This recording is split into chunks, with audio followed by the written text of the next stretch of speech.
नाज़रीन अस्सलाम वालेकुम, आपकी खिदमत में एक नई वीडियो के साथ आपका मेजबान हाज़िर है। नाज़रीन, मुस्लिम लीग नवाज की रहनुमा उज़्मा बुखारी जिसकी जुबान कैंची की तरह चलती है, आज एंकर पर्सन मंसूर अली खान और उज़्मा बुखारी का बहुत सख्त टकराव हो गया। एक दूसरे में शदीद तलक कलामी हुई। एक दफा वीडियो मुलाजा फरमाए, फिर इस पर मुकम्मल तफसील आपके सामने रखते हैं। मैं कसम खा सकता हूं इस बात को कि अगर ये मेरे साथ प्राइवेटली बैठेंगी तो ये एक्सेप्ट करेंगे इस बात को कि 2024 के इलेक्शंस की क्रेडिबिलिटी पे बहुत बड़े की नफी करें कि आपको कोई सपोर्ट है किसी तरह से एस्टैब्लिशमेंट की। ये जरा इस शेल से बाहर निकल आए आप लोग। नहीं, ऐसा नहीं है मुनीब साहब, ये बनाया जा रहा है। जाहिर है वो लोग जो अब अपनी करतूत और अमाल नामे भुगत रहे हैं, जो खुद अपनी हरकतों की वजह से जो है वो जो साइडलाइन हुए हैं, ये जो कुछ वो भुगत रहे हैं, उसके ऊपर उसके यकीनन ये बात दुरुस्त है कि पॉलिटिकली उसका बेनिफिट हमें होगा। लेकिन उसमें हमारा रोल क्या है? क्या हमने 9 मई कराया है? क्या हमने अलकादर ट्रस्ट से पैसे खाने को कहा था? क्या हमने कहा था कि हीरे मांगो? क्या हमने कहा था ज़कात खैरात खाओ, मनी लॉन्ड्रिंग करो मुलाजमों के नाम के ऊपर? और जिनको ये दूसरों को कह रहे हैं ना कि उनको जो है वो करप्शन का ताज बनाना चाहिए, माफ कीजिएगा, जो इमरान खान है ना, उसको तो किस किस तरह के ताज पहनाए जा रहे हैं या उसके ऊपर कौन कौन से ताज सजते हैं, मैं तो वो बता भी नहीं सकती, मैं तो वो कह भी नहीं सकती। लेकिन मैंने मंसूर की बात के ऊपर जो है वो जरूर रिस्पॉन्ड करना है। मंसूर साहब जो है ना, वो यहाँ पर मेरा उनका इख्तलाफ आ जाता है कि मंसूर साहब भी ना मतलब नीवी था के ऊपर जरा वो रखते हैं, उनको सियासतदान मिलते हैं बाकी हमेशा बाकी लोगों की तरह कि सियासतदान को जो है वो बदनाम कर दो, सियासतदान को बुरा कह दो तो शायद इससे बहुत अच्छा हो जाता है। बिल्कुल माफी मांगे, सब मांगे, सिर्फ सियासतदान क्यों मांगे? सियासतदान इस्तेमाल होते हैं, इस्तेमाल होते रहे हैं, पाकिस्तान की तारीख है। मिसाक जमहूरियत किया ना, और मिसाक जमहूरियत करके सबने माफी मांगी और कहा हम नहीं, फिर एक दूसरे के दुआले हो गए ना, मिसाक जमहूरियत करके एक दूसरे की ऐसी तैसी फेर गए ना। मैं बात पूरी कर रही हूँ बहुत। जी जी, ये भी नहीं होता था कि असम्बलियां जो है ना, यहाँ पे तो सियासतदान असम्बलियां बेचारी मजलूम में जमाना हुआ करती थी, वो भी अपनी टर्म पूरी नहीं किया करती थी। सो एक थोड़ी सी मेच्योरिटी आई, असम्बलियों ने अपनी मुद्दत पूरी करनी शुरू की, एक ट्रांजिशन ऑफ पावर जो है वो होना शुरू हुआ।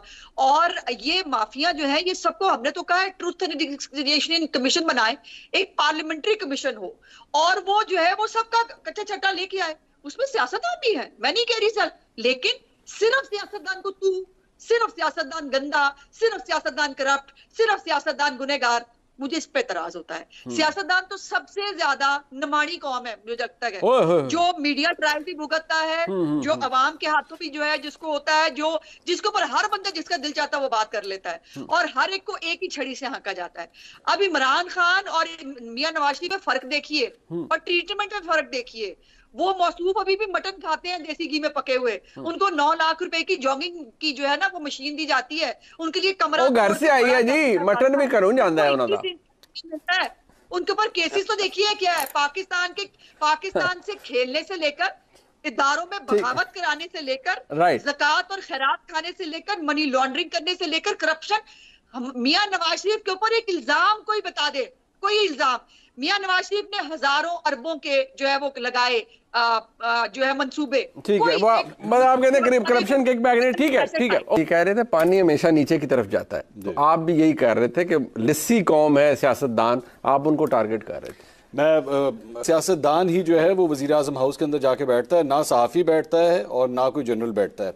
दूसरी बात यह कि आए मेरे साथ उचित हाथे चलने हैं, बैठ के कमिट करें, ऑन स्क्रीन आज कमिट करें अज़मा साहिबा, वो तमाम अफराद जो छुप छुप के लोगों की रिकॉर्डिंग्स करते हैं और गैर कानूनी तौर पे करते हैं, हम उनका एहतसाब करेंगे, ले उनके नाम लेते हैं। आइए मेरे साथ बैठ के कमिट कीजिए कि जो जो अफसर, जो जो ऐसा शख्स, चाहे वो ब्यूरोक्रेट हो, जनरल हो, जज हो, कोई भी हो, आइए उनका हम बैठ के एहतसाब करेंगे कि किस तरह वो बैठ के हुकूमतें बनाते हैं और गिराते हैं, उन सब का एहतसाब करेंगे। मेरे साथ बैठ के आज कमिट कीजिए सेनेट के अंदर सादिक संजानी के लिए, जब आपके 14 वोट इधर से उधर हो गए थे, आप उसकी तहकीकात करेंगे और उनको उठा के जेलों के अंदर फेंकेंगे, या पीछे नहीं हटेंगे। मेरे साथ करें आज इस बात की कमिटमेंट कि आप लोग जो वोट को इज्जत दो की बात करते थे, आज वो वोट को इज्जत दो किधर गया है, और जिन जनरलों के नाम जो है वो आपके कायद नवाज शरीफ साहब ने गुजरांवाला के अंदर लिए थे, आप मेरे साथ ये कमिटमेंट कीजिए। मैं सियासतदानों का आज से नाम ही लेना बंद कर देता हूं। सियासतदान का नाम सिर्फ इसलिए लिया जाता है क्योंकि उनको लोग वोट डालते हैं, जब इलेक्शन में आप लोग खड़े होते हैं, आपको वोट डालते हैं, आपसे ये एक्सपेक्ट करते हैं। मैं तो आपकी जो मरियम नवाज साहिबा, उनके साथ जब इंटरव्यू किया था तो मैंने उनसे कहा था कि जी करें कमिटमेंट कि जैसे ही आप हुकूमत में आएंगे तो जनरल बाजवा और जनरल फैज का एहतसाब आप लोग करेंगे। तो उसके बाद खामोशी आ गई। साहब ने लंदन में नाम लिया था, लेकिन जारी बात है फिर शहबाज साहब को एक अर्जेंट फ्लाइट लेनी पड़ गई और उन्होंने कहा भी, हाँ जी, और वो प्रेस कॉन्फ्रेंस की और उसमें उन्होंने कहा कि जी मैं भागा भागा नहीं जाता, मैं जहाज में जाते हैं। और वो शहबाज साहब ने तो मैं इसलिए अज़मा साहिबा को जहाज में बिठा के लेके जा, हाँ नहीं वो जहाज में वो वाकई ना जाना पड़ जाए। बट एक अज़मा साहब मुझे पता है, मैं इधर लास्ट सेगमेंट है, मैं जरा चाह रहा हूँ इस पे एक बात फैक्ट है कि क्या वाकई ऐसा है कि हमारे मुल्क में हकीकी इक़्तिदार को हासिल नहीं कर सकता जब तक उसको कबूलियत का फैक्टर ना हासिल हो, और खास तौर पर एस्टैब्लिशमेंट की जानिब से? ये एक फैक्टर है। Is it a ground reality? There is no denying the fact, there is no, लेकिन प्रॉब्लम ये है कि जब ये कबूलियत आती है तो तमाम वो चीजें जिसमें जब ये कबूल नहीं होते और जिसमें उस वक्त ये आवाज उठाते हैं उसकी तरफ से आंखें फेर ली जाती हैं। ये लाकानूनियत, ये जानते हैं इस बात को, इलेक्शंस की क्रेडिबिलिटी में सवेर सवालिया निशानात हैं। अज़मा साहिबा जानती हैं इस बात को, मैं कसम खा सकता हूं इस बात को कि अगर ये मेरे साथ प्राइवेटली बैठेंगी तो ये एक्सेप्ट करेंगे इस बात को कि 2024 के इलेक्शंस की क्रेडिबिलिटी पे बहुत बड़े सवालिया, बट दे विल नॉट से इट ऑन पब्लिक, अभी भी नहीं कहेंगी, नहीं कहेंगी। बट एक बात, क्या अज़मा बुखारी साहिबा 2024 का इंतखाब 2018 के इंतखाब से बेहतर? बिल्कुल, ये कतई तौर पर, अच्छा मेरा ये एक वो है कि बहुत कोई इंटरनल पार्टी की बात हो तो वो मैं जाहिर है पब्लिकली और प्राइवेटली शायद मुख्तलिफ होती है, लेकिन जो प्रिंसिपल चीजें हैं वो मेरी कभी भी पब्लिक और प्राइवेटली मुख्तलिफ नहीं होती। पहली तो बात ये है कि 2024 का इलेक्शन अगर सिर्फ इसलिए क्रेडिबल है कि इमरान खान को और उसके जितने दहशतगर्द विंग है जो उसका, उनको खुली छुट्टी दे दी जाए, तो आई एम सॉरी, ये तो नहीं हो सकता ना, ये नहीं होगा। और क्या हमारे लिए जब 2018 को जो है उसमें 13 जुलाई को मियां साहब को जो है 9 जुलाई को सजा सुनाई जाती है, 13 जुलाई को वो आकर बेटी समेत अरेस्ट हो जाते हैं और हमें 25 जुलाई को इलेक्शन लड़ना होता है। वो क्रेडिबिलिटी उस वक्त थी क्या इलेक्शन कि जब 9 सीटें हमारी ज्यादा थी 25 जुलाई की रात को पंजाब असेंबली के अंदर हमारी हुकूमत बनने नहीं दी गई और वहां पर जो है धक्के से हुकूमत पंजाब की बुजदार की बना दी गई। वो क्रेडिबिलिटी रिस्पॉन्ड करना है। मंसूर साहब शायद मैं दोबारा कोशिश करती हूँ कि मैं अपना पॉइंट ऑफ व्यू समझा सकूं। मियां साहब इतना टाइम नहीं है भाजी, तो कह रहे हैं मियां साहब, यही तो कह रहे हैं कि मेरे प्रोग्राम में कर लेना आगे चाहिए, यही तो गुजारिश कर रहे हैं वो। और एक दफा नहीं 1000 दफा कहा कि एक कमीशन बनना चाहिए, कमीशन के अंदर लेकिन कमीशन एक ही बेचारा बना था, रहमान कमीशन उस गरीब का की हुकूमत ने लगाया था सुप्रीम कोर्ट के कहने पे।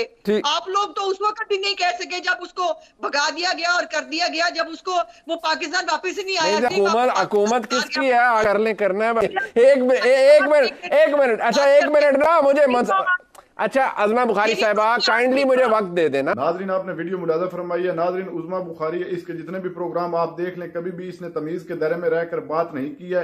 ये हमेशा अपनी पार्टी की चापलूसी में लगी रहती है और मुस्लिम लीग नवाज के जितने भी रहनुमाए, इनके सामने जो भी साफी हो वो जितने भी सवाल करता है, अगर इन सवाल इनके फेवर का हो तो ये बड़े खुश होते हैं, अगर सवाल इनके मुतनाज़े हो तो ये आगे से गुस्सा और बदतमीजी करते हैं। नाजरीन इसके अलावा इनका ना कोई मंशूर है ना कुछ। नाजरीन जब ये एक चोरीशुदा मैंडेट के जरिए कौम पर मुसल्लत हुए हैं तो इनको जो सच्चे सवाल हैं वो तो ना गुजरेंगे। नाजरीन ये पार्टी ही एक जालिमों की है। इस पार्टी में जितने भी लोग हैं वो सारे चोर हैं और चोरीशुदा मैंडेट के जरिए कौम पर मुसल्लत हो गए हैं। और नाजरीन देख लें, उज़मा बुखारी को ही देख लें कि मुसलसल इनके जितने भी रहनुमा इस समेत ये 2018 का ही रोना रोते रहते हैं। 2024 में जो अभी इलेक्शन हुआ है इसको भी कहते हैं कि ये इलेक्शन 2018 में भी इसी तरह हुआ था। तो इससे साफ नजर तो ये आ रहा है कि 2024 में भी धांधली जो है वो दबा के की गई है। नाजरीन ये अपना इतराफ कर रहे हैं लेकिन मुसलसल इमरान खान को टारगेट करने में लगे रहते हैं। हुकूमत में आने से पहले भी इनका यही काम था और अब हुकूमत अगर इनको मिल गई है तो अभी भी इनका वही काम है। ना इनके पास कोई मंशूर है, सिर्फ और सिर्फ ये इमरान खान के पीछे हाथ धोकर पड़े हैं। इनके जितने भी रहनुमा, राना सनाउल्लाह भी धमकियां दे रहा है और उज़मा बुखारी इसमें तो तमीज हया नाम की चीज ही नहीं है कि मैं एक औरत हूं और मजहब इस्लाम में औरत का क्या मकाम है इसको थोड़ा सा भी पता नहीं है। ये हर प्रोग्राम में बैठकर इस तरह शुरू हो जाती है, कैंची की तरह जुबान चलाना शुरू कर देती है। ये नहीं देखती कि मैं एक लाइव प्रोग्राम में बैठी और दुनिया मुझे देख रही है। नाजरीन जब तक इस तरह के चेहरे इस कौम पर मुसल्लत रहेंगे तो ये मुल्क कभी तरक्की नहीं कर सकता। जिनके अंदर तमीज और सेंस नाम की चीज ही नहीं है, जिनको बोलने का तरीका ही नहीं है कि किस तरह लाइव प्रोग्राम में बैठकर बात की जाती है, तो फिर ये हमें ख्वाब सुहाने दिखाते हैं कि हम मुल्क को खुशहाल और तरक्की याफ्ता बनाएंगे। नाजरीन आपने वीडियो मुलाजा फरमाई, इस वीडियो के बारे में आपकी क्या राय है? क्या मंसूर अली खान ने उज़मा बुखारी के साथ ठीक किया या गलत? वीडियो के कमेंट सेक्शन में अपनी कीमती राय लाजमी दीजिए और अगली वीडियो तक अपने मेजबान को दीजिए इजाजत। अल्लाह हाफिज।